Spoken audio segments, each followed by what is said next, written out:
বন্ধুসকল আজি আমি কথা পাতিম IPL ইতিহাসৰ শীৰ্ষ 10 গৰাকী মহান অধিনায়কৰ কথা।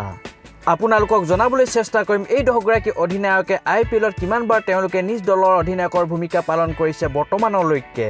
বন্ধুসকল ভিডিঅটো আৰম্ভ কৰাৰ আগে এটা কথা কওঁ, আপোনালোকে যদি প্ৰথমবাৰলৈ মোৰ চেনেলটো চাইছে তেন্তে ভিডিঅটো এটা লাইক কৰি আৰু মোৰ চেনেলটো সাবস্ক্ৰাইব কৰি দিব বুলি আশা কৰিলো।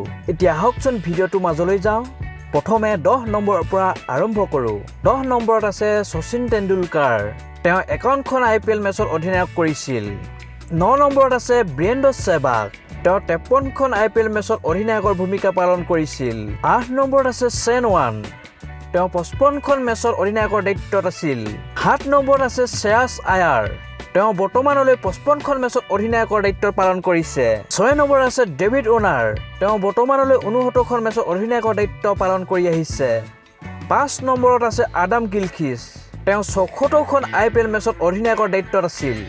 4 নম্বৰত আছে গৌতম গম্ভীৰ। তেওঁ 129খন মেচত অধিনায়কৰ দায়িত্বত আছিল। 3 নম্বৰত আছে বিৰাট কোহলি। তেওঁ বৰ্তমানলৈকে 140খন মেচত অধিনায়কৰ দায়িত্ব পালন কৰি আছে। 2 নম্বৰত আছে হিটমেন ৰোহিত শৰ্মা। তেওঁ বৰ্তমানলৈকে 143খন মেচত অধিনায়কৰ ভূমিকা পালন কৰি আহিছে। 1 নম্বৰ অৰ্থাৎ IPLত বৰ্তমানলৈকে সকলোতকৈ অধিক অধিনায়কৰ দায়িত্ব পালন কৰা খেলুৱৈজন হ'ল মহেন্দ্ৰ সিং ধোনী। তেওঁ 210খন মেচত অধিনায়কৰ ভূমিকা পালন কৰিছিল।